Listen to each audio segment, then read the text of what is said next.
علی ابن ابی طالب علیہ السلام، اللہم صلی علی محمد و علی محمد۔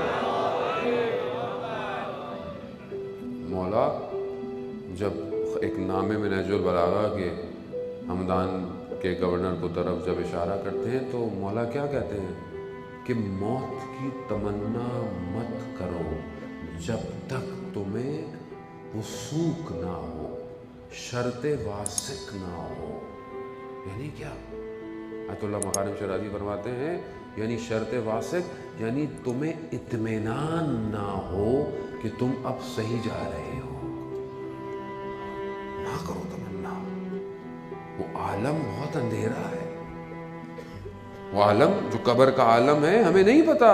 ہم باہر وہ آج کل وہ سولر لگا دیتے ہیں، اچھی بات ہے، قبر ہم روشن کرتے ہیں اپنے مرحومین کی، لیکن اندر کتنی روشنی ہے؟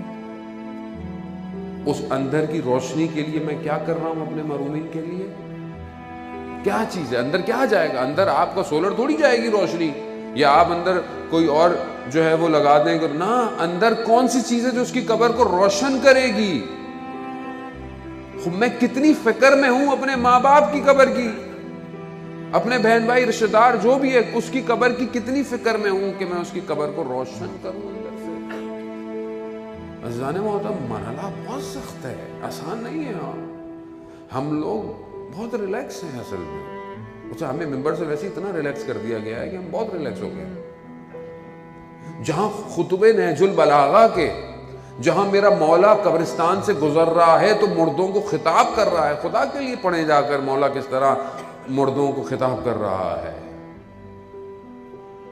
جہاں اتنی روایات جو ہیں وہ عالم برزخ کی موجود ہوں، وہاں مومن برزخ سے غافل ہو۔ شخص آیا مولا متقیان کے پاس، کہا مولا میں فلانے شخص کے 10,000 دینار تھے یا درہم تھے، میں نے اس کو دیے تھے، اب میں اس کے بیٹے کے پاس جاتا ہوں، پتہ اس کا انتقال ہو گیا ہے، میں اس کے بیٹے کے پاس آیا ہوں تو وہ کہتا ہے کہ کہیں پہ بھی کوئی ایسی چیز نہیں لکھی ہوئی ہے، تو میرے پاس تو کوئی حساب کتاب ہے ہی نہیں۔ کہا مولا مجھے شدید ضرورت ہے پیسوں کی۔ مولا جانتے تھے، مولا نے کہا اچھا اس کے بیٹے کو بلا۔ اس کے بیٹے کو کہا مولا مجھے اصل کچھ پتہ ہی نہیں ہے۔ کہا اچھا شہر سے باہر جاؤ، وہاں پر بہت سارے کتے ہوں گے، ان کتوں میں جو سب سے زشت ترین، سب سے خبیث اور سب سے بھیانک کتا ہوگا وہ تمہارا باغ ہے۔ اللہ اکبر! یعنی کیا؟ یعنی اس ایک واقعے میں امام کیا کہنا ہے؟ یعنی کیا مولا اس کو دوسرے عالم سے بلا رہے ہیں؟ نہیں، عالم برزخ دنیا کے ساتھ ہے، ہمیں نظر نہیں آتا۔ مولا اس کے بیٹے سے حجاب ہٹا رہے ہیں آنکھوں کا کہ دیکھ لے عالم برزخ میں باپ کس حالت میں ہے۔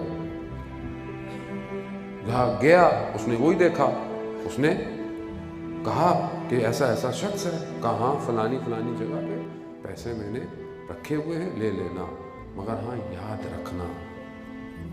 کہا حق کا راستہ علی کا راستہ ہے، حق کا راستہ، ہم اس کے مقابلے میں آئے تو ہماری یہ حالت ہو گئی ہے، اس راستے کو نہیں چھوڑنا۔ خب یہ کون بتائے؟ خب دنیا میں شاید انسان نہیں سمجھ پائے ولایت علی ابن ابی طالب، مگر اس عالم میں اصل سے ہے یہی ولایت۔ جو اس در سے جڑا ہے اسی کے پاس تو ہے خزانہ، اور کس کے پاس ہے خزانہ؟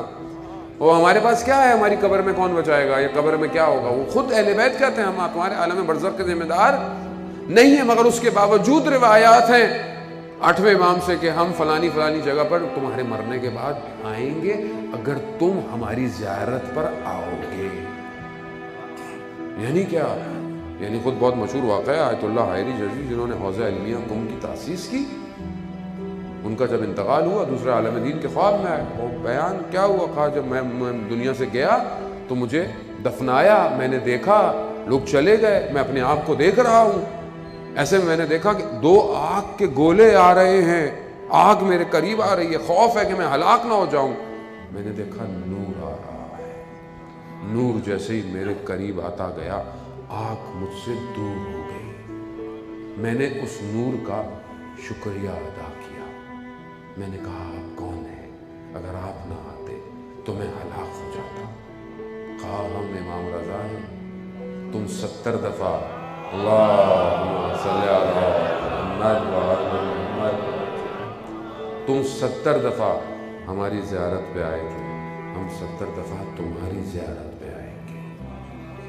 عزیزان محترم، اعمال کھوکھلے ہیں. مطلب میں اپنے آپ کو نہیں جسارت کہہ سکتا. میرا عمل خالی ہے، کچھ نہیں ہے میرے پاس.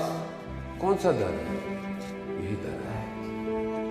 خدا کے لیے اس در کی شرط یہ ہے کہ جو ان سے محبت کرتا ہے وہ ان کی